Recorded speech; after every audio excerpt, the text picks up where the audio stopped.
पाठ 11। मिट्टी, सॉइल। मुख्य बिंदु।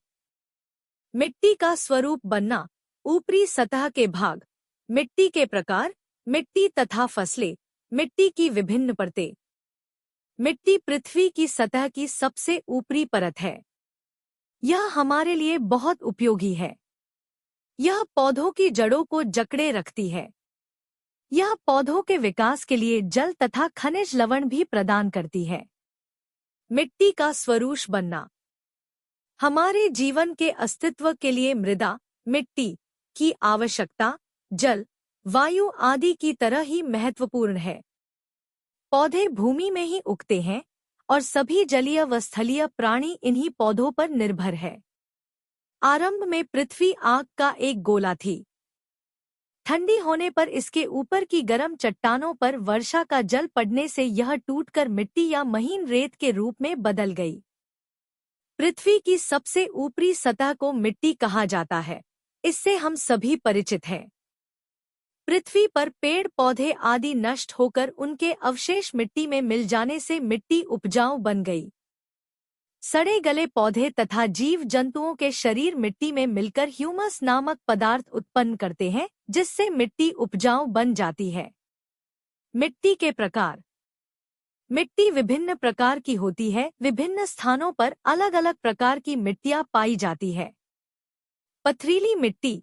इस प्रकार की मिट्टी में बड़े बड़े कण होते हैं जो अत्यधिक वायु को रोकते हैं।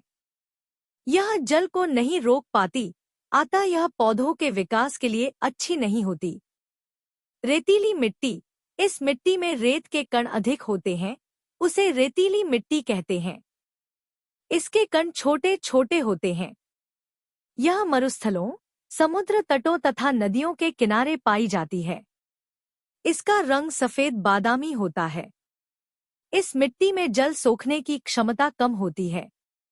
यह मिट्टी जल रोकने में असमर्थ है। यह रेगिस्तानी क्षेत्रों में पाई जाती है। ज्वार बाजरा आदि फसलें होती है। चिकनी मिट्टी। यह मिट्टी बहुत नरम और मुलायम होती है।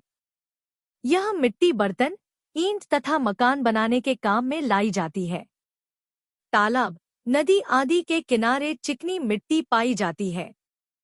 इस मिट्टी में सामान्यतः धान, कपास, बरसीम, सनई आदि फसलें उगाई जाती है।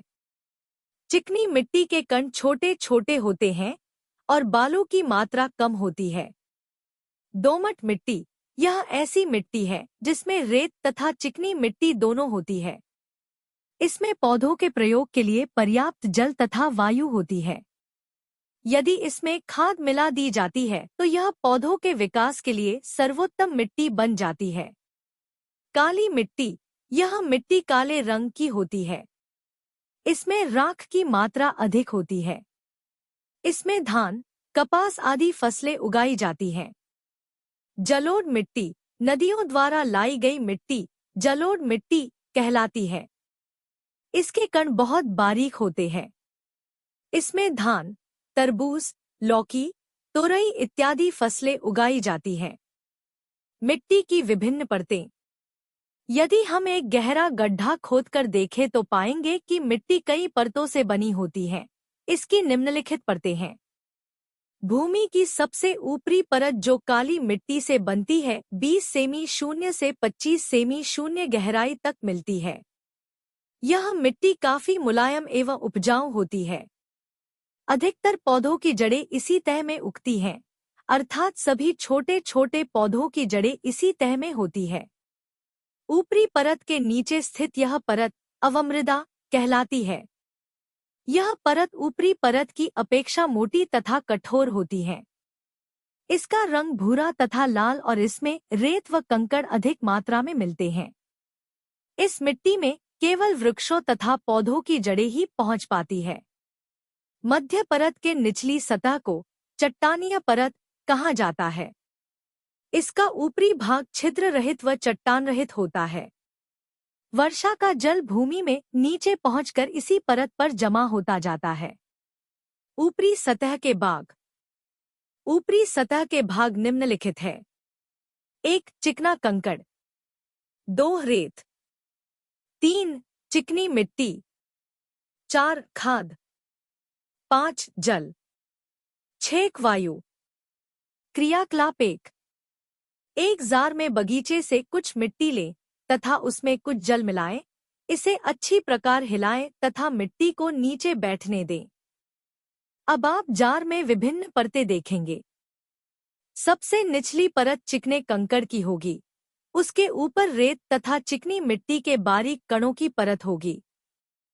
सबसे ऊपर की परत खाद की होगी, जिसमें मृत पौधों तथा जीव जंतुओं के भाग होते हैं जो जल की सतह पर बहते हैं।